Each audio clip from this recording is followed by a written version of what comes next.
Good day to all. வாங்க மேக்ஸை புரிஞ்சு படிப்போம்.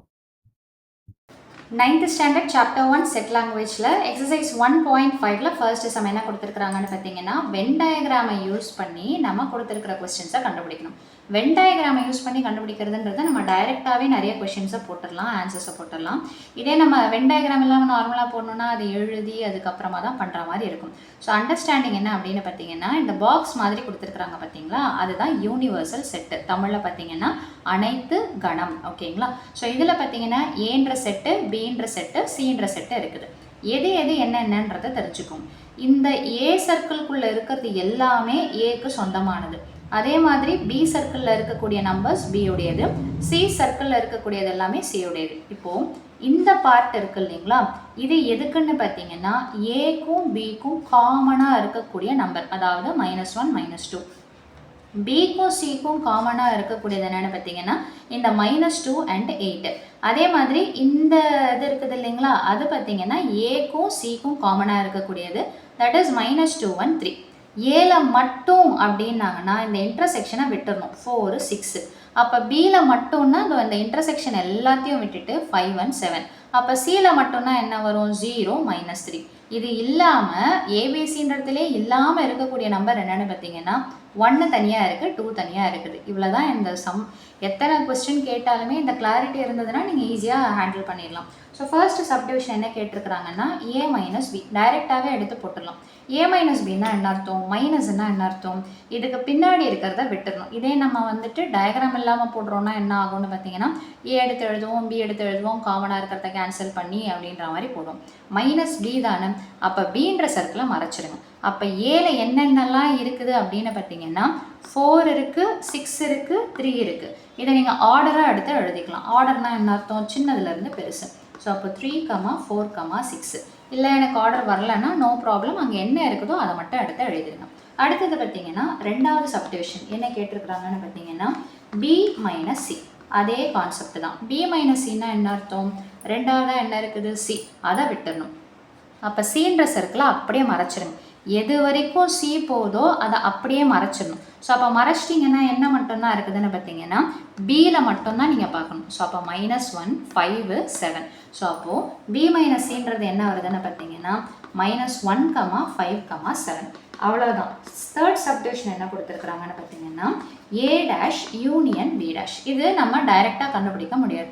அப்போ ஃபஸ்ட்டு என்ன பண்ணணும், ஏ டேஷை தனியாக கண்டுபிடிக்கணும். ஏ டேஷ்னா என்ன அர்த்தம், ஏவை விட்டுடணும். ஏவை விட்டுட்டு மீதி அப்படின்னா அந்த மீதி என்னென்ன வரும்னு பார்த்தீங்கன்னா ஏ மட்டும் இல்லாமல் இதோ இந்த ஏ சர்க்கிளை தவிர்த்து இங்கே இருக்கிறது எல்லாமே வரும். அதே மாதிரி யூனிவர்சல் செட்டில் இருக்கக்கூடிய நம்பர்ஸும் வரும். அப்போ ஏல இருக்கிற நம்பரை மட்டும் விட்டுருங்க. முதல்ல இந்த சைடில் என்ன இருக்குது பாருங்கள், 5 7 8. அதை முதல்ல எடுத்து எழுதிக்கோங்க. ஆர்டராக எழுத தெரிஞ்சால் எழுதுங்க, எல்லாம் நோ ப்ராப்ளம். ஸோ 5 7 8 எடுத்து எழுதியாச்சு. திரும்ப ஏன்ற சர்க்கிளை விட்டாச்சு. இங்கே என்ன இருக்குது, 0 -3. அதையும் எடுத்து எழுதுங்க. ஸோ திரும்ப ஏன்ற சர்க்கிளை இதை எடுத்து எழுதியாச்சு, இதை எடுத்து எழுதியாச்சு. அது தவிர்த்து வெளியே என்ன இருக்குதுன்னு பார்த்தீங்கன்னா 1, 2. ஸோ இதையும் எடுத்து எழுதியாச்சு. ஸோ இதை நீங்கள் வேணும்னா நீங்கள் ஆர்டராக எடுத்து எழுதிக்கலாம், எல்லாம் அப்படியே விட்டுடலாம், ஒன்றும் பிரச்சனை இல்லை.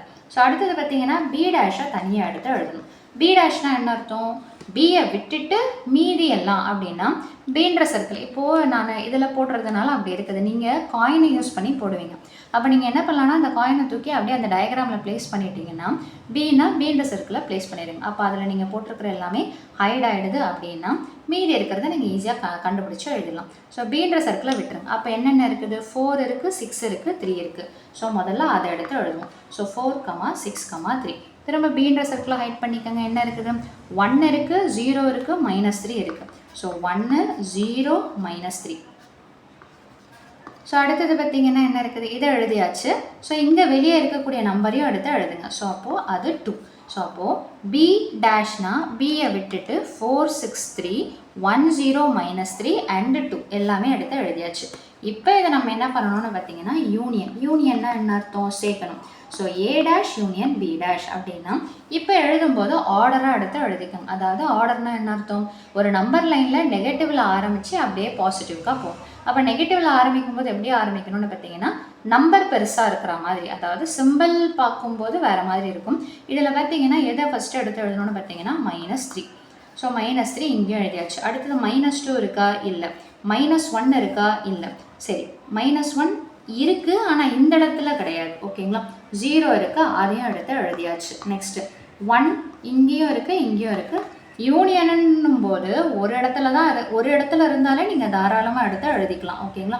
நான் சும்மா என்ன மிஸ் பண்ணியிருக்கோன்றது தெரிஞ்சுக்கணுன்றதுக்காக அண்டர்லைன் பண்ணுறேன். 2 இருக்கா? இருக்குது. ஸோ இங்கேயும் இருக்குது, இங்கேயும் இருக்குது, எழுதியாச்சு. எப்போவுமே சேர்க்கும்போது ரெண்டு இடத்துல இல்லை, எத்தனை இடத்துல இருந்தாலும் ஒரு தடவை தான் எடுத்து எழுதணும். அடுத்தது 3ன்ற நம்பர் இருக்குது, அதையும் எழுதியாச்சு.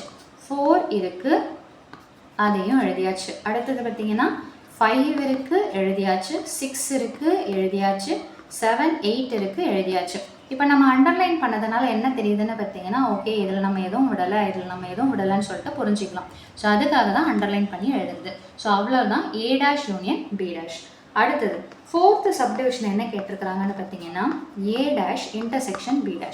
ஆல்ரெடி நம்ம A''ம் B''ம் கண்டுபிடிச்சதுனால நம்ம இதிலிருந்தே டைரெக்டாக எடுத்து போட்டுக்கலாம். கண்டுபிடிக்கல, எக்ஸாமில் இதை மட்டும் கேட்குறாங்கன்னா நீங்கள் என்ன பண்ணணும்னா தனியாக கண்டுபிடிச்சி தான் போடணும். ஸோ நான் இதை வச்சே போட்டுடுறேன். இன்டர்செக்ஷன்னா என்ன அர்த்தம்? பொதுவாக காமனாக இருக்கிறத எடுத்து எழுதணும். சரி, இங்கே 5 இருக்குது, இங்கே 5 இருக்கா? இல்லை. 7 இல்லை. 8 இல்லை. 0 இங்கேயும் இருக்குது, இங்கேயும் இருக்குது. ஸோ அதை எடுத்து எழுதிக்கிறேன். அடுத்தது -3 இருக்கா? இருக்குது. ஸோ அதை எடுத்து எழுதிக்கிறேன். 1 இருக்கா? இருக்குது. அதை எடுத்து எழுதிக்கிறேன். 2 இருக்கா? இருக்குது. ஸோ அதையும் எடுத்து எழுதிக்கிறேன். ஸோ இதோடைய ஆன்சர் பார்த்தீங்கன்னா 0, -3, 1, 2. ஆர்டர் எடுத்து எழுதணும்னா -3, 0, 1, 2. அதாவது அசெண்டிங் ஆர்டர், ஏறு வரிசையில் எடுத்து எழுதுகிற மாதிரி இருக்கும். எழுதுனாலும் ஒன்றும் பிரச்சனை இல்லை. ஸோ அடுத்தது 5th சப்டிவிஷன் என்ன கொடுத்துருக்குறாங்க அப்படின்னு பார்த்தீங்கன்னா, B union C the whole dash. இப்போ இதுக்கு பார்த்தீங்கன்னா தனியாக ஃபார்முலா போட்டு போடணும் அந்த மாதிரிலாம் எதுவும் கிடையாது. டயக்ராம்ன்றதுனால டைரெக்டாக போட்டுடலாம். B யூனியன் Cனா என்ன அர்த்தம்? Bயையும் Cயையும் சேர்க்கணும்னு அர்த்தம். டேஷ்னா என்ன அர்த்தம்? இதை விட்டுட்டு மீதி இருக்கிறத எடுத்து எழுதணும். அப்போ நம்ம என்ன பண்ணலாம்? B யூனியன் Cயை அப்படியே ஹைட் பண்ணிக்கணும். ஹைட் பண்ணியாச்சுங்களா? ஸோ அப்போ என்ன இருக்குது வெளியே? 1, 4, 6, 2. இதை மொத்தமாக ஹைட் பண்ணிட்டீங்கன்னா இங்கே இருக்கிற நம்பரையும் இங்கே இருக்கிற நம்பரையும் எடுத்து எழுதலாம். ஸோ அப்போது 4, 6, 1, 2. B யூனியன் Cனா B சர்க்கிள் C சர்க்கிளில் சேர்க்கணும். ஸோ அதை விட்டுட்டு மீதி எடுத்து எழுதணும்னா 4, 6 இந்த இடத்துல இருக்குது, 1, 2 யூனிவர்சல் செட்டில் வெளியே இருக்குது. ஸோ அவ்வளோதான் B யூனியன் C தான் ஹோல் டேஷ். ஸ்டெப்பாக போடணுன்ற அவசியம் கூட கிடையாது. டைரெக்டாக டயக்ராமை பார்த்து எடுத்து எழுதலாம். அடுத்தது 6th subdivision A minus B union C. இதுதான் கொஸ்டினில் கொடுத்துருக்குறான். அதே கான்செப்ட் தான். B யூனியன் Cனா என்ன அர்த்தம்? அதை சேர்க்கணும். A மைனஸ்னா என்ன அர்த்தம்? பின்னாடி என்ன இருக்குது? B union C. அதாவது Bயையும் Cயையும் நான் என்ன பண்ணணும்னா ஹைட் பண்ணிக்கணும். ஹைட் பண்ணிட்டேன் அப்படின்னா ஏன்றதை மட்டும்தான் இங்கே ஸ்பெசிஃபை பண்ணி சொல்கிறதுனால ஏல இருக்கிற நம்பரை மட்டும்தான் நீங்கள் எழுதணும். டேஷ்னா தான் நீங்கள் இந்த எல்லாத்தையும் சேர்த்துக்க முடியும். ஸோ B யூனியன் Cயை ஹைட் பண்ணிடுறேன். எதோட நான் அதை சப்ட்ராக்ட் பண்ணோன்னு பார்த்தீங்கன்னா ஏவோட சப்ட்ராக்ட் பண்ணுன்றதுனால ஏல இருக்கக்கூடிய இந்த 2 நம்பரை மட்டும் எடுத்து எழுதுறது தான் ஆன்சர். ஸோ அப்போது என்ன ஆன்சர்னு பார்த்தீங்கன்னா ஏல மீதி இருக்கக்கூடிய 2 numbers, that is 4, 6. Last subdivision என்ன கொடுத்துருக்குறாங்கன்னு பார்த்தீங்கன்னா A minus B intersection C. Right, நான் ஏற்கனவே என்ன சொன்னேன்? B இன்டர்செக்ஷன் Cன்றது எந்த பார்ட்டு அப்படின்னு பார்த்தீங்கன்னா B இங்கே இருக்குது, C இங்கே இருக்குது. ஸோ இந்த பார்ட்டு தான் என்னென்னு பார்த்தீங்கன்னா B இன்டர்செக்ஷன் C. இதை நான் என்ன பண்ணிடணும்னா மைனஸ் பண்ணிடணுமா? எதுலேருந்து மைனஸ் பண்ணணும்? ஏலேருந்து மைனஸ் பண்ணணும். அப்போ A சர்க்கிளில் என்னென்ன வருதோ அப்படியே இதை ஹைட் பண்ணிடுங்க. அப்போ A சர்க்கிளில் மீதி என்னென்ன வருது? 4, 6, 3, -1. வெளியில் இருக்கிறதெல்லாம் எடுக்கக்கூடாது. ஏன்னும் போது ஏவை மட்டும்தான் நீங்கள் எடுத்துக்கணும். ஸோ -1, 3, 4, 6 எழுதிடலாமா? ஸோ அப்போ என்ன இருக்குதுன்னு பார்த்தீங்கன்னா எல்லாமே செட் ப்ராக்கெட் போட்டு தான் எழுதணும். ஸோ -1, 3, 4, 6. ஸோ அவ்வளோதான் அந்த சம்மோட சொல்யூஷன். மீண்டும் அடுத்த பதிவில் வேறொரு சம்மோட சந்திக்கிறேன். வீடியோ பயனுள்ளதாக இருந்ததுன்னா மறக்காமல் லைக் பண்ணுங்கள், ஷேர் பண்ணுங்கள், சப்ஸ்கிரைப் பண்ணுங்கள். தேங்க்யூ.